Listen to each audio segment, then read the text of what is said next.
I'd like to thank you for inviting me on the show. It's such an honour to be here, and I'd just like to say that when I'm not playing Xbox with my mate Thor, I really like to listen to my favourite podcast, Pop Culture Pasta. Hey, Doug! Doug!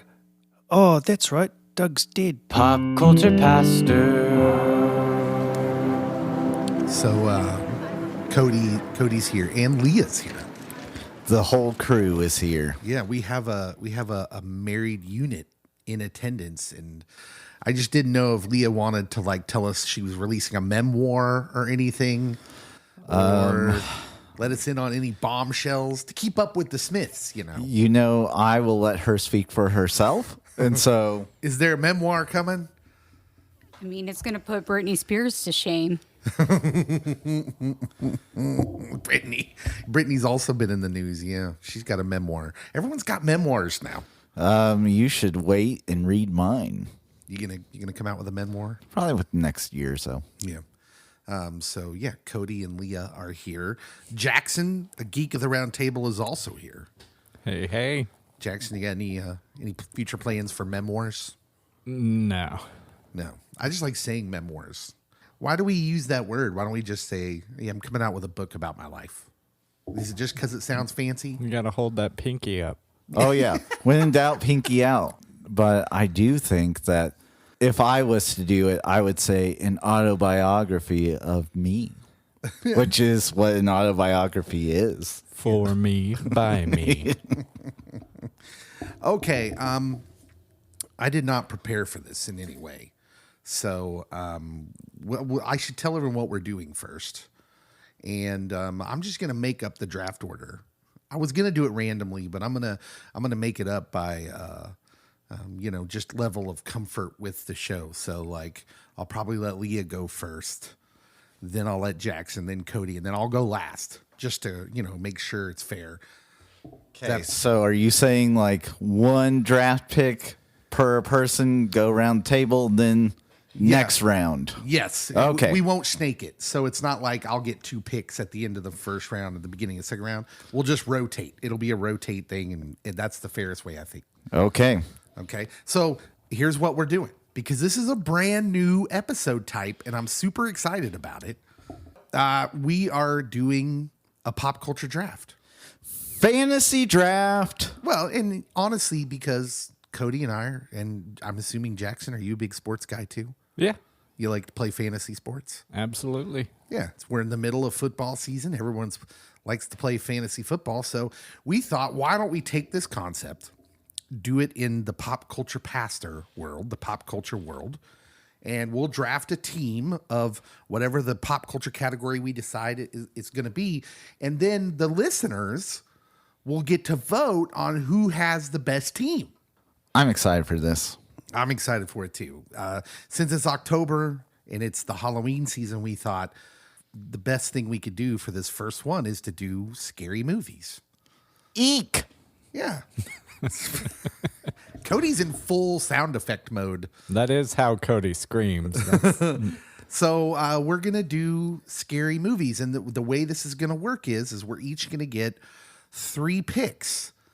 But like Greg Maddox, I'm going to throw a curveball that y'all didn't know about, because I want a part of this to be kind of spontaneous. So I'm not going to lie. I had a horror drama movie in my top 3. Okay.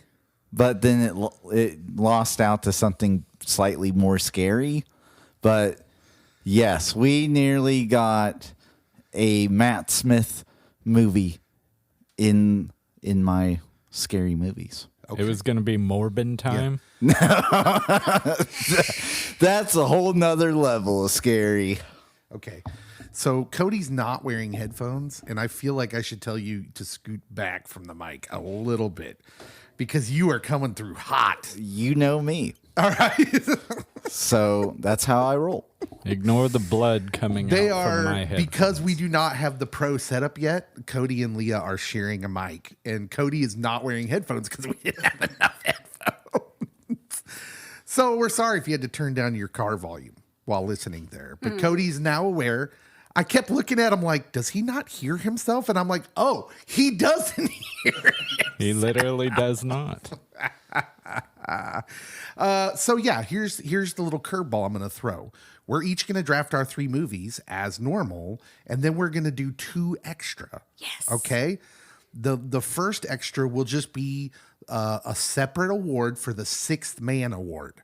That's a reference to basketball, the guy that comes in off the bench. So you got your 3 starters, your 3 big movies. That one will just be, okay, the best of what's left. I want one movie to anchor it if I can't go with my 3. Which movie is it going to be? And then the last one, which I'm calling number 1 in your heart. It's just a movie that may not be the scariest. It may not be the best, cinematic horror movie experience. But for whatever reason, it has a special place in your heart because you saw it with friends. You saw it a certain time in your life. The atmosphere around what you saw. You know what? Does that kind of make sense? Mm-hmm. Yeah. Okay. All right. So we're ready to go. And I'm gonna keep track of everyone's picks here because I'm gonna have to come up with a graphic so everyone knows the stuff we come up with.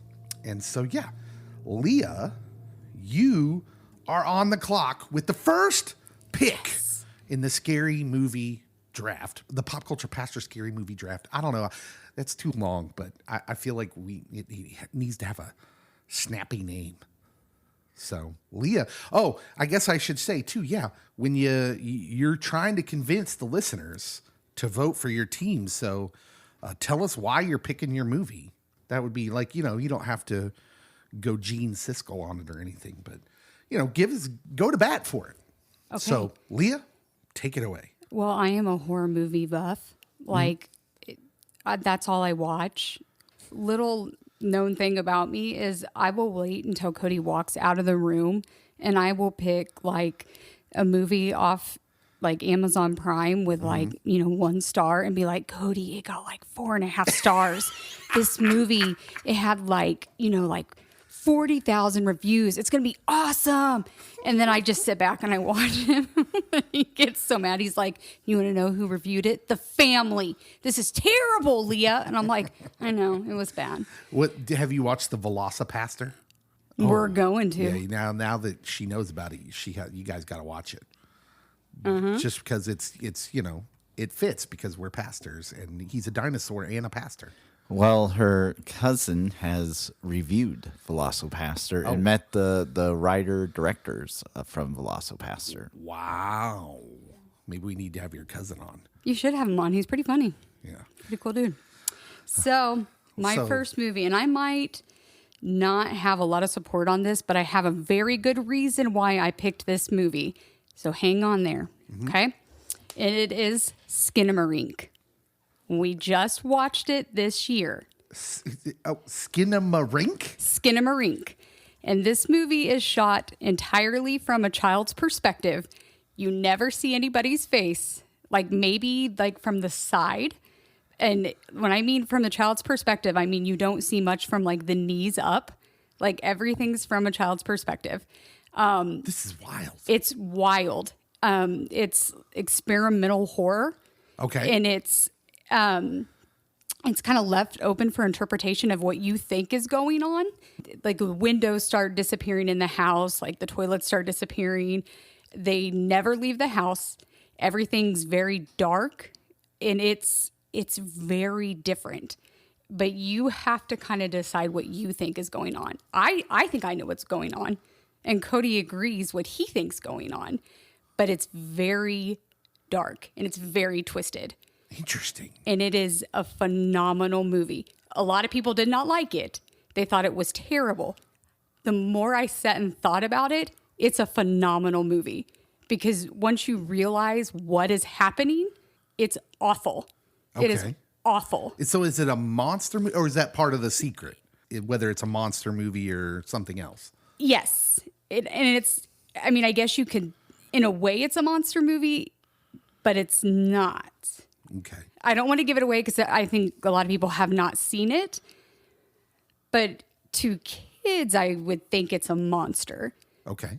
But it's worth a watch. But you just have to get past the fact that, like I said, everything is shot from a child's perspective. Like, literally. Yeah. Interesting. Yeah. Well, it is interesting that, like, as I was coming up with the movies that I wanted to consider, many of my movies were things that redefined the genre. And I don't know whether it's because when you try something new, there's the surprise factor. The horror movies, it seems like maybe are at the top of the list of the genres that can get pigeonholed pretty quickly. They can fall into tropes. And with horror, especially where the whole idea is something that is new or mysterious, it seems like the trope would be a problem in scary movies. So if you want it to be scary, it better be different in some way. Yes. Or if it's something that will set with me and make me think, it doesn't necessarily have to be a jump scare for me if it messes with my mind. Yeah. Keeps me thinking, keeps me awake at night. Yeah. Those kind of scare me more. You said some people hate it, and that reminded me of Nope. Jordan Peele's Nope, where it's like some people love it. I loved it. I loved it. Because I could still sit and just think about it, but Yes. some people absolutely hated it, and I get it. I understand. Yeah. So this movie sounds similar in that way, that it's just kind of off in left field. I don't even know how to spell it, but I'll look it up later. Skinamarink. Skinamarink. The number one pick in the scary movie, the Pop Culture Pastor Scary Movie Draft. Okay. Leah has spoken. It is now Sir Jackson Chauncey, Geek of the Round Table. Jackson, with the number 2 pick in the Scary Movie Draft, what are you selecting? I'm going to take Halloween 1978. Okay, now where does that fall? When did that come out? 1978. Oh, that's not the name of the movie. No. You're talking like the original Oh, okay. Halloween. I can't keep track of them all because, There's 30 of them. So the original Halloween. Absolutely. This one doesn't have Paul Rudd. No. Was he alive back then? That would definitively mark him as a vampire. Severe lack of Ant-Man in this one. I don't have a nice complex dissection of it, but it's the first horror movie I was actually able to sit through as a kid, and it's endured over time. I can still get myself psyched up for it. The song, I have several versions of it on my iPod and iPhone. And That's weird. well, it's a song that even middle of the day, if it comes on, I just kind of get on edge. Why would you listen to that? I'm a complex man, Dave. Okay. All right. Yeah. He lives on the edge of glory. Absolutely. But it's a very, very simple concept, and I know Cody's not a fan of retconning, so it's kind of a choose-your-own adventure when you think about the franchise as a whole. But the original, it stands up. I know people have said it's cheesy, but I don't really get that in the way that you do with some other movies. People know Michael Myers. That's not a name that you have to explain to anybody. Saturday Night Live comedian. Yeah, I knew that was going to come up, but Not that Mike Myers. it launched Jamie Lee Curtis's career. It's something that she's been able to come back to several times. I don't want to talk about the franchise in case it comes up more during this, but it's just it's dependable. It's always there, and it's something I think that you can. It's not terrifying, like that you can't show it to other people, but it's a nice starting into other more extreme horror, maybe. Yeah. You mentioned that it's a franchise. It's kind of a choose your own adventure. Like, it's not so much about the lore, where it's sort of looking into the scary movies, especially the franchise scary movies. It's sort of refreshing in this day and age of like Marvel, Star Wars, where you have Lord of the Rings, where all the fans get so up in arms about anything that like they don't feel like doesn't match up with the lore or whatever. So it's sort of refreshing to go through these, to think about these movies that have all these stories they're telling within the same universe, and they're just kind of like, if they don't match up real well with this one or that one, who cares? It's like we're just making a scary movie about a supernatural monster, right? Yeah, and for me, I would say mine is the original, and then it's the 2018 one. If you take those two, smash them together, that's a perfect franchise for me. But if you need the Colts or Josh Hartnett and Rob Zombie, you got a little bit of everything for everyone. Yeah. And The Mask is literally a mold of William Shatner's face. Absolutely. Young William Shatner was the mold for the Michael Myers mask, the original, which I find just to be completely blow me away trivia right there. Okay, Jackson chooses the original Halloween. Cody, you're on the clock. Okay, so I will say this is a rated R flick. Okay, I will put that out there. so everybody, choose wisely. Choose wisely. Although most of these probably are going to be, the scary yes. movies because of the violence factor and all that. It is what it is. So this is an indie drama film, Okay. All right. Hereditary. Now, see, I have heard that some people swear this is the scariest movie of all time. It really depends on what type of scary movie fan you are, because there's some people that just, oh my goodness, like Jaws is scary. The movie Jaws, and I'm like, no, it's not. You had to be there. He had to be there, Jackson. Don't jump out of your seat. Remember, 1989. That's when he wasn't with us on that one. Yes, Jack, who was born in 1988, was there. That one extra year, man. Makes all the difference. Welcome to the party, 80s kid. So this dives into the occult, and I'll just read the synopsis because why not? Go ahead. When the matriarch of the Graham family passes away, her daughter and grandchildren begin to unravel cryptic and increasingly terrifying secrets about their ancestry, trying to outrun the sinister fate they have inherited. I've not seen it, but I've only heard scary things about it. There's been only one movie in my whole life that has scared me up to this point. Okay. And it will be mentioned much later. All right.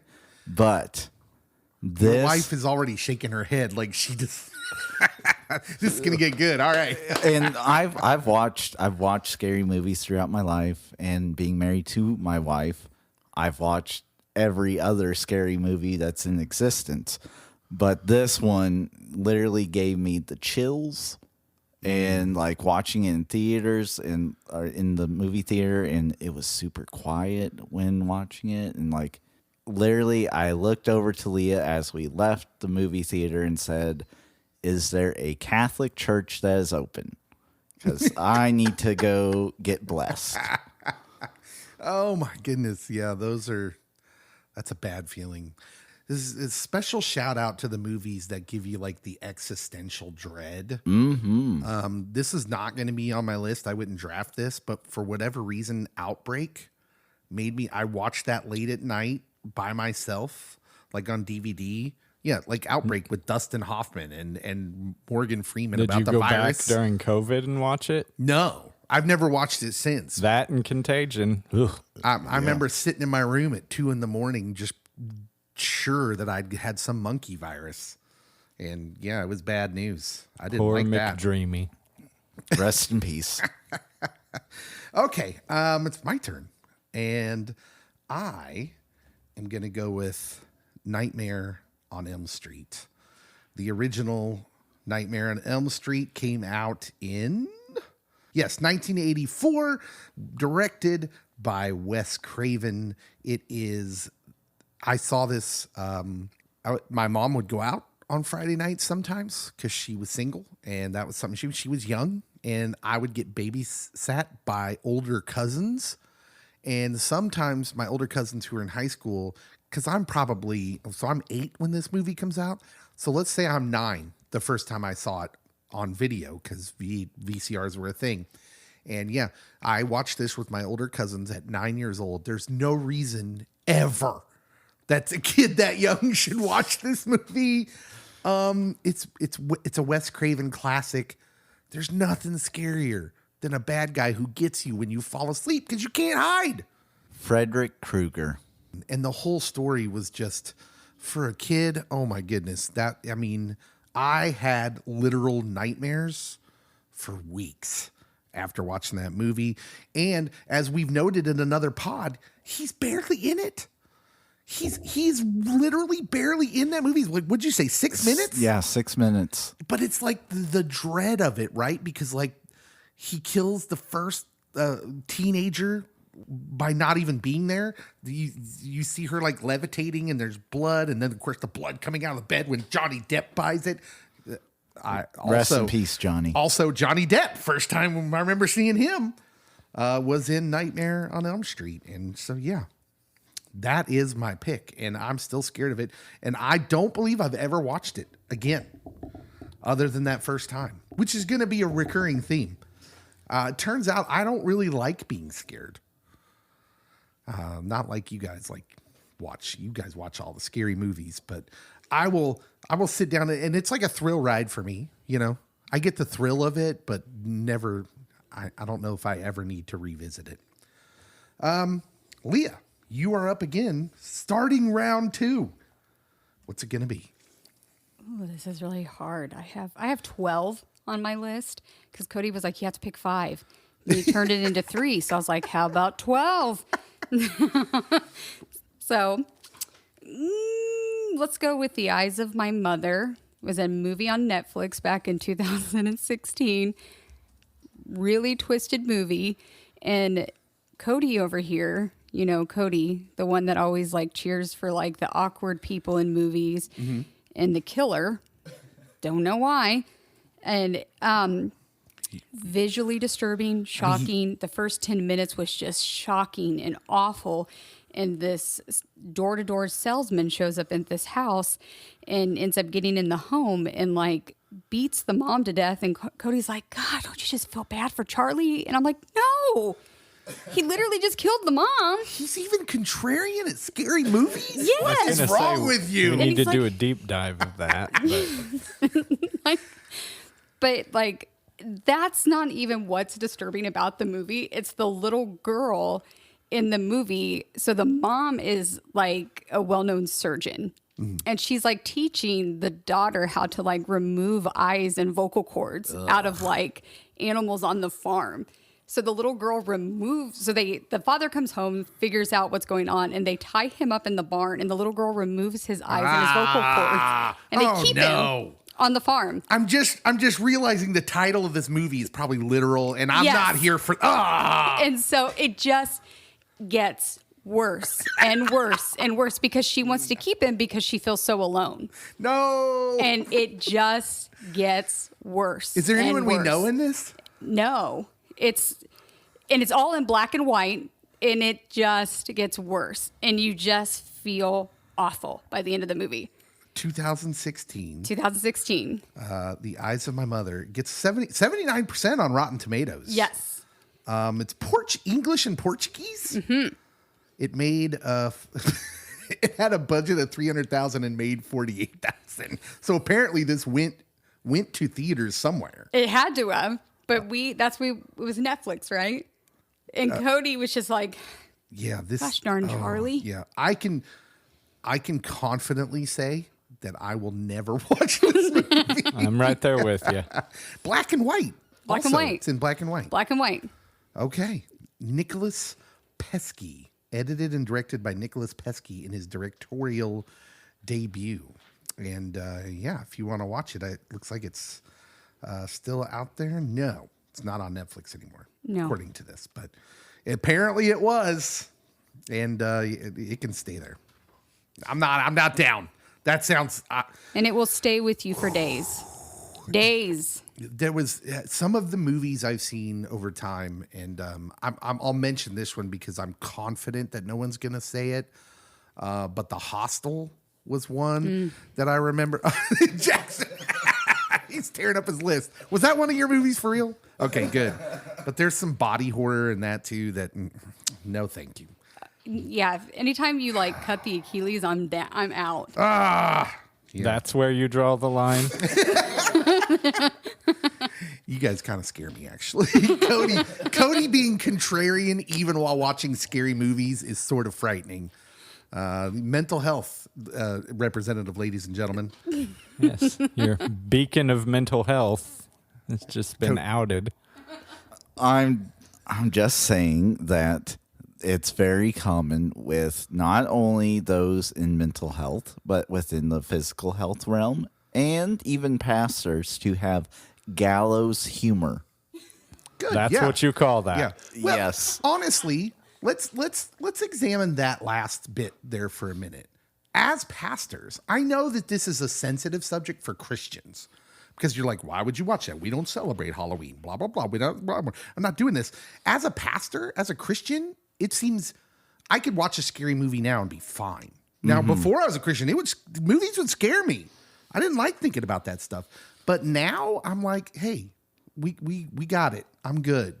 I could actually watch a scary movie much easier now, and just for entertainment purposes and be okay. But yeah, I know that not all our Christian brethren are into that. And that's okay. Yeah. It's okay. Jackson, your second pick. I'm going to go with a movie that I can't watch by myself, even as a 34-year-old man. Let's light up our candles for Jackson, please. This was very scary for him. And Insidious, the original. Tiny Tim. Tell me about Insidious, Jackson. It's an absolutely brutal movie for people who are maybe a touch paranoid in general and, always think somebody's out to get them. And I'm a jump scare person. Like, I appreciate those, but they're like, I feel out of breath after I watch those movies because I just sit there waiting for it the entire time.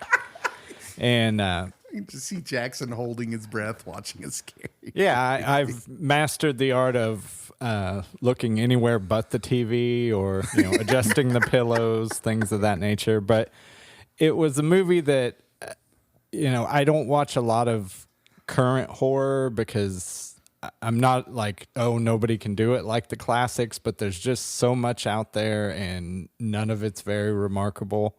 But it was a movie that's very simple. Maybe towards the end it gets a little more complex, but it's just ghosts. It's things that, go bump in the night and, did I see something? Did I not? And I remember my wife and I were watching it and I said, well, I need to go to the restroom, and I never came back.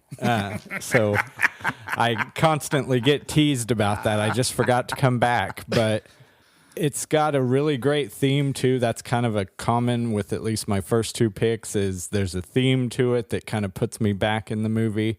I feel that's probably one that's a little more widely seen, so I'm not going to recount it for everybody, but it is the only good one of the franchise, though. That's Because this spawned a ton of movies, right? 5 of them, I believe. Yeah. And it's a one and done. And I've seen all 5, and it's a one and done. It definitely has the best scene in it for your jump scares. When the guy's walking outside, and then he walks in and screams in his face. Yeah, that one. Yeah. One I think about because my room is right by my deck. So anytime I hear anything, I'm ready for that to happen. Leah can't listen to Tiptoe Through the Tulips anymore because of that movie. Tiny Tim is a character, just in general. Honestly, the best scary movies are the ones that scar you for certain situations, certain kinds of situations that you just can't be in. I'm going to mention one of those later on with one of my movies. If I get to draft it, if someone else drafts it, I'll still mention it. I am not scared of scary movies. Tiny Tim and Tiptoe Through the Tulips is my nightmare.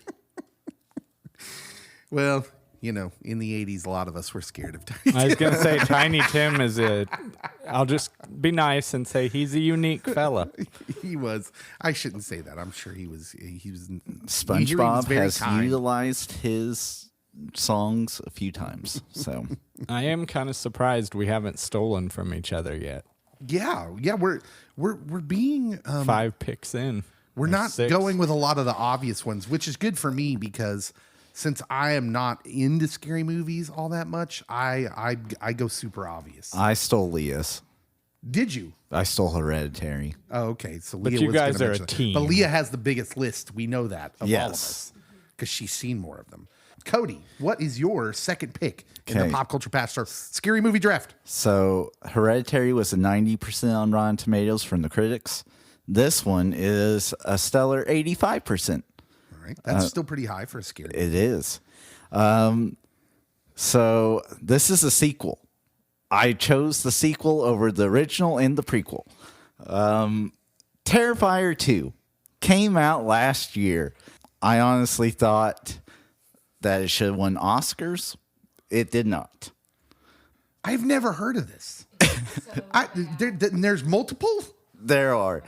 Resurrected by a sinister entity, Art the Clown Not a returns clown. Not a to clown. Miles County to terrorize a teenage girl and her younger brother on Halloween night.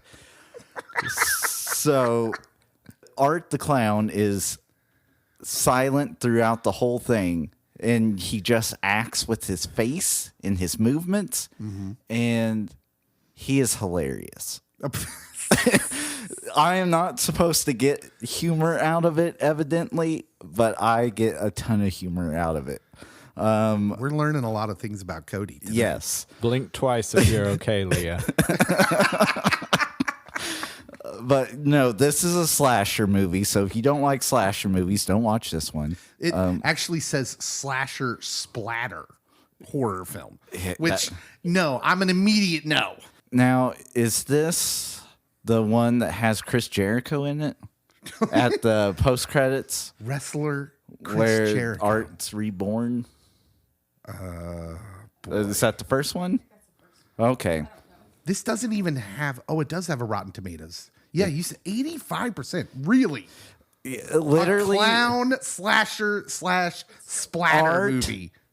the guy that plays Art does it brilliantly. I will say that. Like, his mannerisms really carry the scenes, especially when like everyone else is screaming around him and he's just there smiling or honking a horn or putting on sunglasses and smiling and twirling around. I mean, he gets it.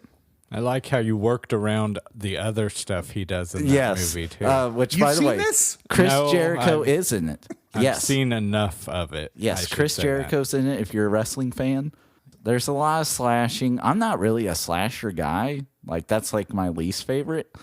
But Art is just so hilarious and also just well acted. I got to be honest. I don't know how to feel that you keep saying it's hilarious. I'm a little. There's one scene that I could send you that he doesn't slash anyone till like the very end of the scene. Okay. But he literally is just making all these funny faces and it's not scary. Before you send it to me, it's not scary. no, Okay, no. because I don't want you sneaking in some scene that's going to scar me for life. And then before I you send it become to the me. new co-host. We'll need a new pop culture pastor co-host. The first one is astronomically better than the second one. The second one is just pure carnage. Okay, I need some clarification. It's a clown.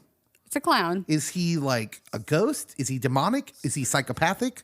Is he a regular dude? What's happening here?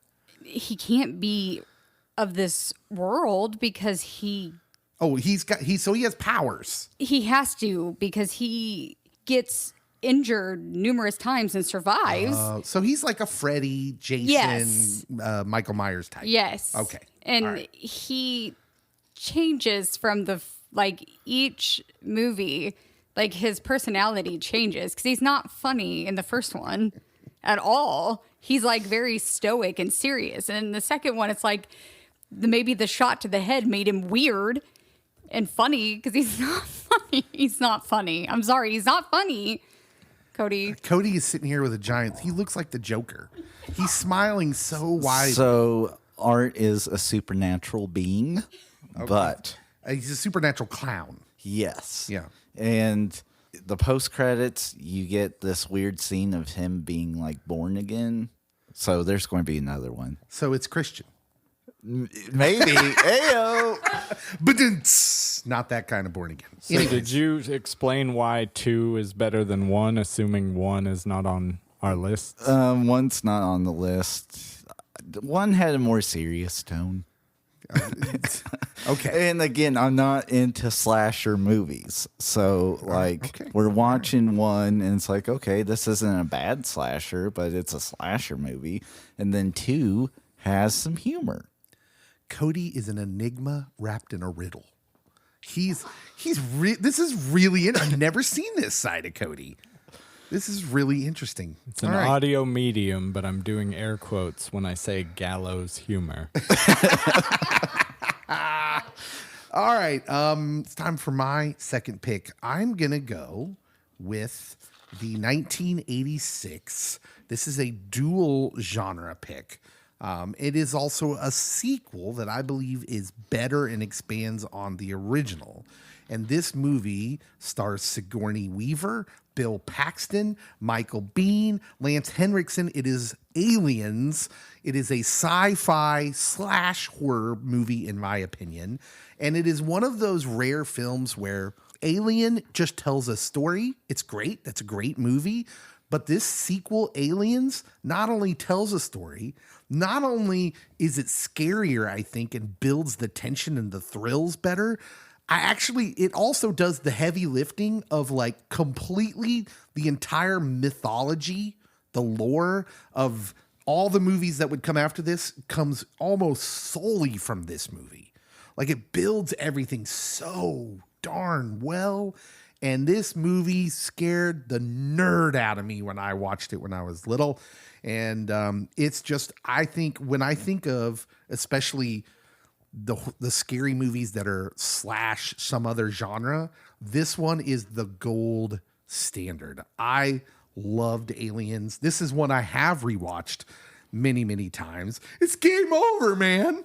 It's game over. It's so quotable. I will quote this when my daughters, they have no idea what I'm talking about, but like, they mostly come out at night. Mostly. They look at me weird, and I'm just like, well, you just had to be there. It's got a stunning 98% on Rotten Tomatoes. And if you've never seen the Alien movies, you could probably just skip the first one and go right to this one. I'm a huge Aliens fan, and that's my number 2 movie. What's your experience with that movie? You guys like that one? It's okay. Was it on anyone's list? No. No. Okay. I felt that was probably more action or thriller than horror. But I mean, it does a good job of bending it, but there's definitely some horror moments. There's a scene that I just always remember that, I mean, literally, if a young child could have like an anxiety heart attack, I almost had one, because the scene where they have these little radar things, because it's in the future, right? It's space. It's a sci-fi. And it's like making this, and when they get closer, it starts going faster. And they're in this room. They're kind of locked in this room. And it's getting so fast. And they're like, it's in the room. You must not be reading it right. It's like, I'm reading it right. And then they all look up at the same time and realize, oh, they're in the ceiling. I'm telling you what. I thought it would be the bishop part with the dude, the whole movie's cool. with the knife. Like everyone, the Space Marines were so cool. I think a good mark of any scary movie, like, is having a good guy team, a good foils. You know, I'll call them the foils, since usually the star is the main bad guy. So like, it's not on my list, but the Nightmare on Elm Street Dream Warriors, I thought was well done in that the idea, like the whole conceit of the movie is that the teenagers figure out, because it's in a dream world, that they can have powers too. And it made it just so much more interesting. Mm-hmm. Not scary per se. That one wasn't scary for me, but it was enjoyable to watch. And I like that sort of thing. And the Space Marines and Aliens were just the bomb. Michael Biehn, Bill Paxton. That was one of the first movies where I saw women as like strong and fighters, and I just dug it. I dug that movie, and it scared me. Can you hit the high note of the Dream Warriors theme? No, I can't even remember. It's been so long. We're on our third round. Leah. The Blair Witch Project. Ah, you stole my pick.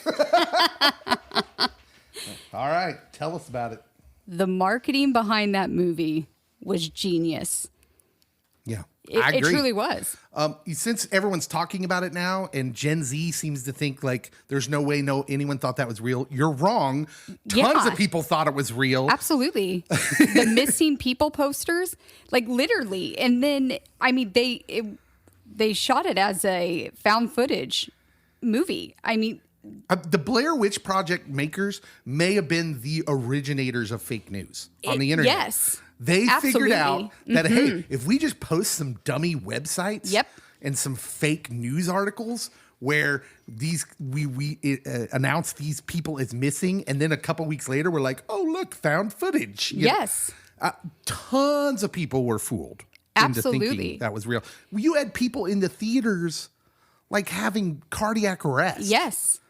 They literally pushed that as real. And then when the actors and actress came out at the MTV Movie Awards, people were like, what? Like, it was so real. And I remember being absolutely terrified. That movie scared me. Literally, I was young, and it terrified me. I loved it. I still love it to this day. I didn't care so much for the second one. I didn't think it was that good. No, It was after not really good. that, it was terrible. It was terrible. I didn't think it was that good. I thought that the end, the climax was phenomenal when it comes down the stairs and the guy's standing in the corner, because they talked about how the witch makes him stand in the corner, was phenomenal. Everything about that movie was it's a classic. It's great. I don't care what Gen Z says. I think if they could have seen the marketing around that movie, they would understand differently, because it was phenomenal. Well, and it wasn't just about the marketing. There was something about, so I said earlier, some of the best of these movies were the ones that figured out how to redefine the genre. Oh, yeah. And they were the first one to do something. So I know that found footage has just been done to death now. Yeah. The paranormal activity movies are just so ridiculous. I joke and call it, well, they're going to have to call it normal activity since there's so many of them. Oh, yeah. But this was the first one to do that, and it fooled people. It did. I saw this movie super late after the hype had already come and gone. And I watched it. Me and my cousin watched it. Will, shout out Will, if you're listening. But we watched it on DVD, and it still scared the crud out of me. Yeah. And it's one of those movies where they build the tension so well. First of all, I'm not a camping person anyways. Like, I think camping is dumb and stupid, and I just don't do it. But like them being out in the woods and hearing the baby crying and the noises, but you never actually see anything. No. And they're just, okay, we're okay. Yeah. And then one of them disappears, then they find their way into the, the end scene. And the end scene where the movie just ends. Yes. I could not get that out of my head. I told my cousin, it's like, if I come out of my bedroom tonight, because he was sleeping on the couch because he was just staying. Yeah, if I come out of my room tonight and you're in the corner, I'm going to punch you over repeatedly, and then I'm going to run away. Yeah. All these years later, I can still see it clearly in my head. Like, it was just a great movie. I mean, Man, there's something about these movies where if you can catch lightning in a bottle, and that movie really did. And I'm aware that there are people who didn't get it either. That movie was divisive. It's got an 86% on Rotten Tomatoes, but only a 6.5 on IMDb out of 10. And so, yeah, I'm aware that there are people who just didn't get it. But that's to be expected when you redefine the genre, when you do something completely new. like, I'm aware you didn't get it, but try again. Yeah. You need to try again. Yeah, I'm looking at you, Cody. I agree. Speaking of trying again, did you see the remake? Yeah. Is it any good? It's not terrible, but it's not great. Okay. Yeah, once it lost the luster, I vaguely remember watching the second one. And once the hype and the redefining genre thing is done, then man, yeah, it just loses steam. Yeah. Well, there's Book of Shadows, and then I think there was a remake in 2016. So There was. We watched it. They remade it. Yeah, I've been told to ignore Book of Shadows, but I Yeah, that never was the one gotten I to the watched. remake yet. Totally acceptable to ignore. Totally acceptable. All right, Jackson. Did you have something to say about Blair Witch, or are you just moving the mic back? You never ignore a movie that has been made in the franchise. Please do not talk about Rocky V. I was going to say, do we have an extra hour for Cody and I to go back and forth on that? No, we don't. Jackson, what's your third movie? I'm going to probably leave off some of my darlings here, but because it was attacked earlier, I'm going to put Jaws on my list. Jaws is a classic. I knew you were going to say it. That's why I attacked it. I don't know how you could attack that. That was scary, man. I almost feel like I just need to say it's Jaws. It's the reason I won't go past my waist in the ocean. It's, for better or worse, it's enlightened an entire generation about sharks, whether that's to be fascinated by them or stay all the way away from them.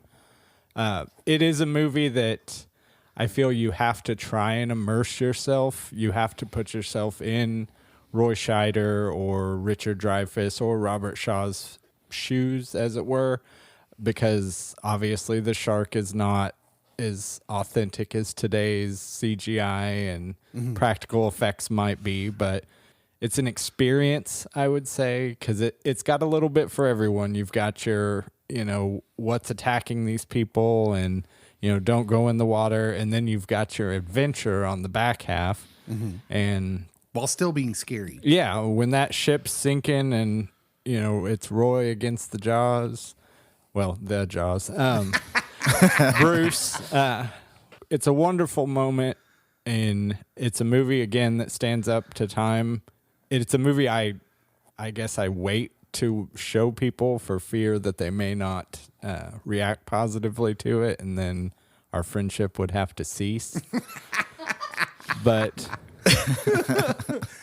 It's hard to explain to people that are younger just how forget genre redefining. That movie's iconic. Iconic. You're not there's millions of people who are afraid to swim in the ocean because of those movies. and again, for seemingly the third time in a row, the theme, Yeah. Well, I'm just going to say, you don't want to be on land if you've seen Sharknado.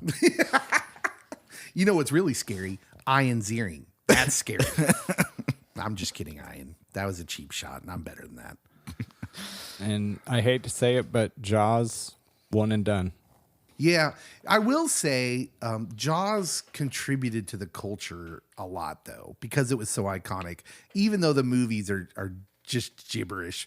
Although that was an 80s thing, too. Like most of the horror genres in the 80s, the movies after them were cartoonish and kind of ridiculous. Jaws the Revenge, i.e. Jaws 4, Michael Caine. is hilarious. It's so bad. It's one of It's a those voodoo movies, shark. Yeah, it's one of those movies where you just laugh at it because it was unintentionally funny. But it spawned a great Nintendo game. Jaws, the Nintendo game, was one of my favorite Nintendo games, and so I would be remiss if I did not shout that out. And how has Jaws avoided a remake? I don't want one, but how has it avoided it? Has it though? I mean, isn't The Meg, isn't Deep Blue, aren't these movies all remakes? I won't technically disagree with speaking? you there. I'm just waiting for the actual tragedy remake? where it's literally Jaws. Yeah. Good luck with that. Good luck out Spielberging Spielberg. He'll be gone one of these days, and nobody will. Someone will do it. It You're will right. just take George Lucas to convince him. Let's reboot this one. George Lucas will come out all cyborg in 20 years and be like, I'm going to remake this movie the way I would have made it. Like, okay, George, great. Cody, what is your third pick? Okay, so my other two were highbrow cinema. According to the reviews. Let me tell you who's not getting the listener votes. Cody. But this one is only a 42% on Rotten Tomatoes. Uh-oh. It reminds me of an Alfred Hitchcock movie called. It reminds you of. It's not an Alfred Hitchcock No, it's movie. not. But thought we were going to get the birds. The or way something. they filmed it is like the movie Rope. Okay. If you've seen Alfred Hitchcock's movie Rope, it is filmed to make it look like it is one continuous shot. That's how this movie's filmed. And you might be like, is there anyone big in it? No, there's this guy named Adam Tress, a guy named Adam Barnett. Too many Adams. Oh, and then there's this one lady. This movie came out in 2011. Her name's Elizabeth Olsen. You might know her as the Scarlet Witch. Oh, wow.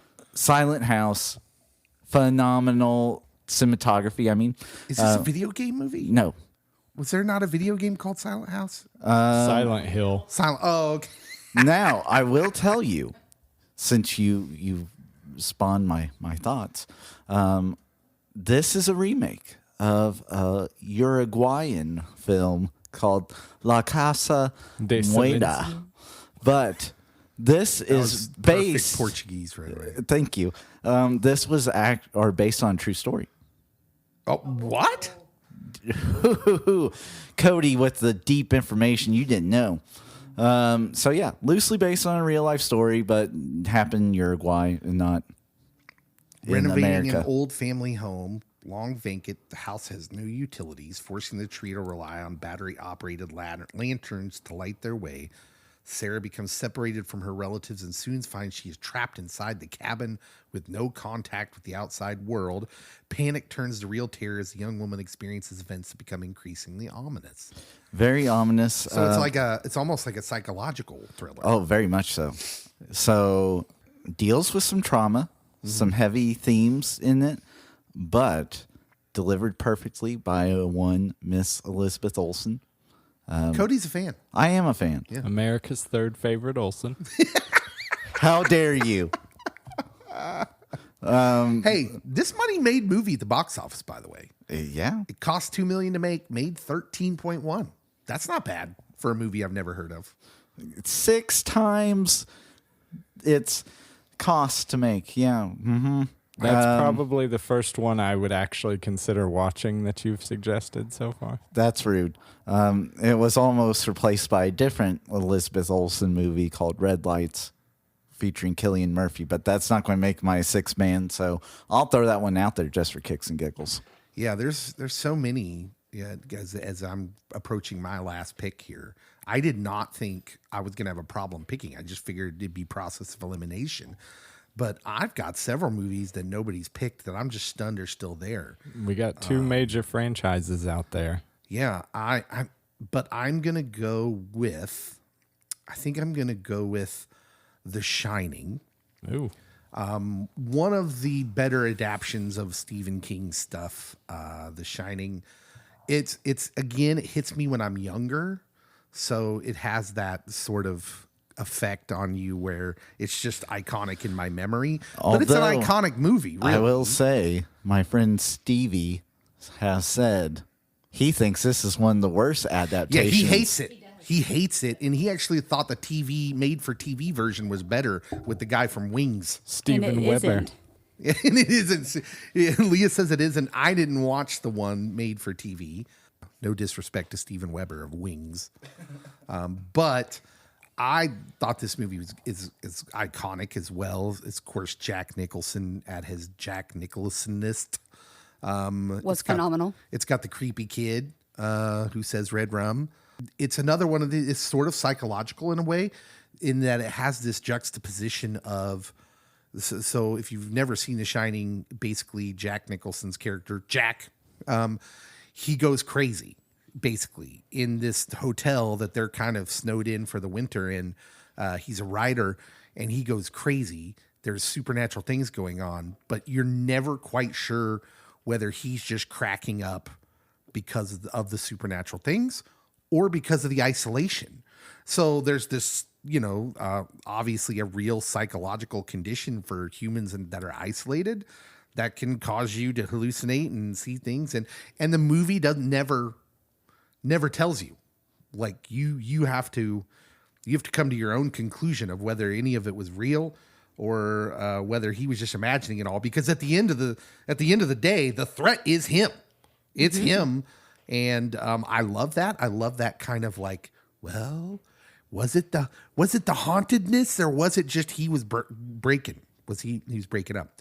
A side note, since we talked about earlier that there are certain things in these scary movies that make certain situations a no-go for us.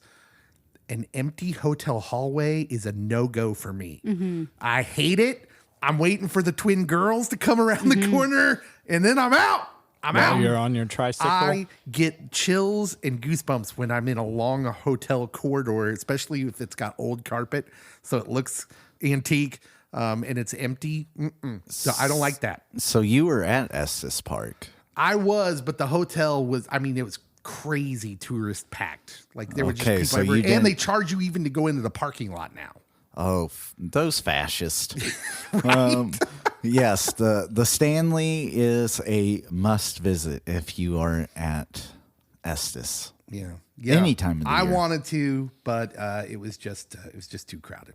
Okay, the last two awards, we're gonna go rapid style. All right, so you're just gonna tell me your movie, and then a 1 or 2 sentence reasoning for why. Are you ready? Yeah. Leah, we'll go with same order. Leah, your Sixth Man Award. It's just of the movies that are left. Which ones you think is the best? I'm going to go with Pet Cemetery, even though I think the book is far better. Terrified me as a kid. Yep. I read the book too. You want to know something interesting? I never watched the movie, but I read the book. Really? Okay, I think the movie did scare me. The book is far more terrifying, by the way, I think. I was really, so that was like, what year did that come out? 1989. Okay, so when the book came out, obviously before that, I was really like, that was right when the movie came out. So let's see, I would have been 13. Yeah, that's about right. My middle school years is when I really go through my reading phase. It's when I read Lord of the Rings for the first time, The Hobbit, Lord of the Rings. But I was also super into Stephen King because the first Stephen King book I read was the Talisman that has the Running Man in it?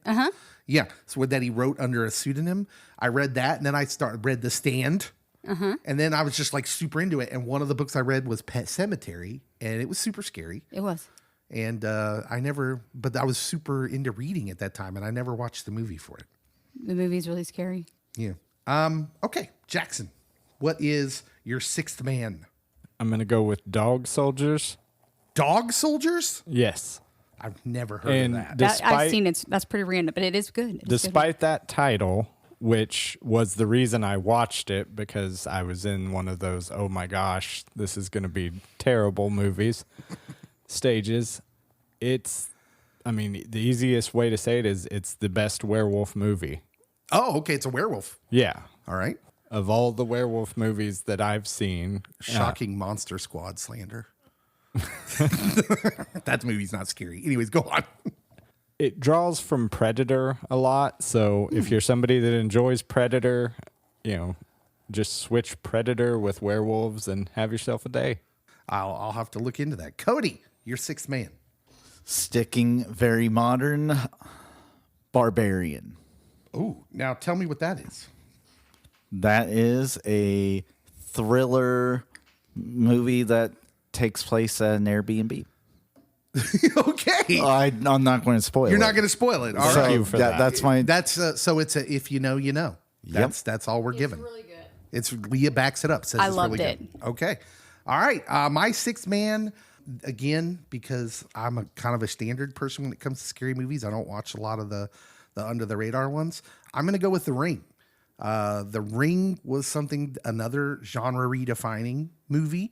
I had trouble here. I almost went with Scream, the original Scream, but I'm going to go with The Ring just because there were things about The Ring that were just really freaktastic. I love the idea of a scary movie where it already got you. So like the whole conceit where you watch, you accidentally, it's usually some dumb kids watch a VHS tape, an old VHS tape. This is when VHS tapes were old. And you watched it, you thought nothing was wrong. You got a phone call that said you were going to die in 7 days. I like the idea of, the monster already got you, but now you got to wait. So there's like this dread. And then they all get to the place like, this is not real. It's not going to happen. And then she comes out of the TV, and that scene's iconic. Made me jump in the theater, and freaked me out. And if you're a fan of horses, maybe sit that one out. All right, the last award is we call number one in your hearts. Maybe not a classic piece of cinema, but just special to you. Leah, what is the number one in your heart scary movie? Midsummer. Midsummer. Now, I've heard a lot about this, but I haven't seen it. You know, on the surface, like it appears, you know, it's kind of like the occult, but really it's kind of, you know, Danny's emotional journey towards emancipation from a toxic relationship, kind of a trauma processing kind of thing, you know, burning your boyfriend alive in a bear suit. Oh, yeah, Blood that's Eagle. extreme. It's very extreme. I loved it. Yeah. There's a lot going on. You have to pay very close attention. I've heard people say it's weird, and I've heard people say it's fantastic. Florence Pugh. Florence Pugh's in it, yeah. Cody wanted to make sure that you mentioned Florence Pugh was in it. Florence Pugh's in it. Cody Okay. he's Yeah. gunning it over He's here. finger gunning it. Pew pewing. Pew-pewing. Oh, okay. Midsummer. Jackson, what's number one in your heart? Ernest Scared Stupid. Yes! Why? Again, I feel like it speaks for itself. That's a movie that legitimately scared me as a child. The troll still makes me uneasy. Listen, y'all, that's another if you know, you know type thing. Absolutely. Gen Z wouldn't get it. Millennials might not even get it. But Ernest Saves Christmas is one of the best Christmas movies out there. It's not a true holiday unless Ernest has made Saved a movie about it. It all started with Ernest Goes to Jail? Right? No, Ernest Goes to Camp. Yeah, we've got Camp. Africa. We don't talk about that one. It literally started as a guy as chip commercials. Yep. Yeah, he did chip commercials. That was going to be my episode suggestion. Yeah. But I don't know if Ernest has an hour. Wow.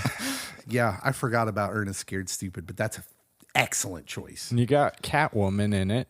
Which one? Eartha Kitt. The Catwoman. Yes. Okay. Wow. All right. Cody, what's number one in your heart? Let's go back to 1949. Whoa. Let's not. Okay. Tell me. The Legend of Sleepy Hollow, a Disney short narrated by a one Bing Crosby. And you might think, Cody, how terrifying can it be? Let me tell you, because this is the one movie before Hereditary that ever scared me. Uh-huh. Yeah. The one movie. It lulls you in with Bing Crosby doing like funny narrations like ye old schnooker and schnapps shop here. Like he's saying these things and you're like, oh, you get me, Bing Crosby, you're so funny. And then it just revs it up with the creepy ghost story and then being chased. And then it ends with existential dread. Does he make it across? Did he die? No one knows. It was years before I could watch that movie without having the blanket pulled over my face during the chase scene.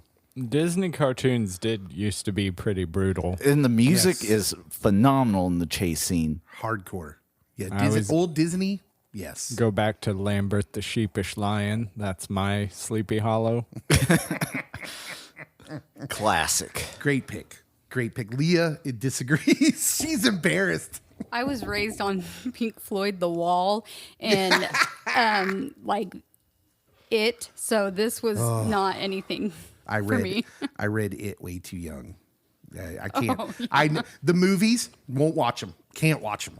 No, too much for me. Okay, my number one in my heart movie is a little known classic from 1987 that Oh, this isn't Silver Bullet? that appeared tons of times on HBO, which is the reason I've seen it many times. It's a movie called The Gate. So parents leave town for the weekend, and the older brother of two kids, a kid and his friend, throws a party. Like, because of course there's teenagers behaving badly. It's got that trope going on. And so the kids explore a hole left by a tree removal service in the backyard, and whoopsie, we opened a gate to hell. It's literally in the backyard, opens a gate to hell. It has claymation demons that haunted me. Top-notch claymation demons. Oh, for the time? not bad, not bad. But nowadays it would be totally laughable. And just between you and me, when I read about demons in the Bible, I totally imagine them as claymation. As you should. Little Stevie Dorff in it. Yes, yes, Stephen Deacon Dorff. Frost himself. That is right. Stephen Dorff, one of his first big movies. I don't know if this was big at all, but it was big in my, It was big to you, Dave. in my That's all psyche. It was that very matters. big. On his what you would know him from, it's the second thing you would know him from. That seems insulting, but all right. That is our pop culture scary movie draft. Now it's up to you, listener. We will post all of these, and you will vote on who wins the regular draft, who wins the Sixth Man Award, and who wins number one in your hearts. I will take all the trophies. Yeah. And if there's a movie we missed, one of your favorites, let us know in the comments below the social media posts we make for this. I'm really hoping someone says Twilight. Do we need to apologize to Scream, Friday the 13th? Those both managed to dodge everybody. Scream was on my list. I just... It would have been Scream 2 for Timothy Oliphant.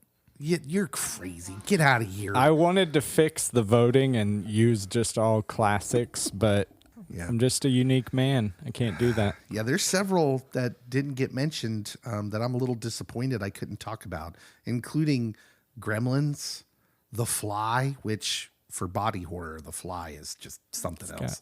Poltergeist.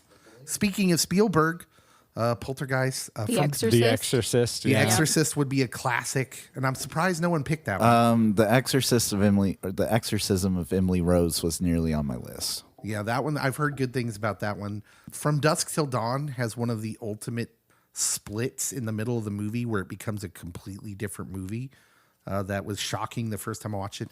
And I on my list that I didn't talk about, 28 Days Later, which Walking Dead owes everything to. Agreed. They even stole the whole bit where he wakes up from a coma and it's already happening. Yeah. Yeah, tell us your favorites. Tell us what we should have mentioned, what should have been on our list. Vote. Thanks for listening so much. Tell us if you like this format. Tell us if we should do this again. We're thinking about doing more of these pop culture pastor drafts. So yeah, all right.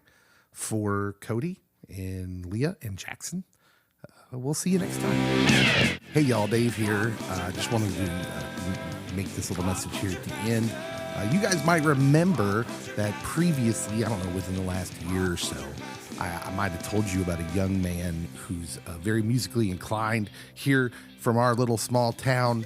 And you may remember that he has a band called Blood Sweat. They do our little rock outro that you hear on the pod every week. And they asked me to guest star on a song they did, a remake of Hooked on a Feeling. If you remember all that, well, get ready. They asked me to sing with them again, this time on a song called Never Gonna Give You Up. That's right.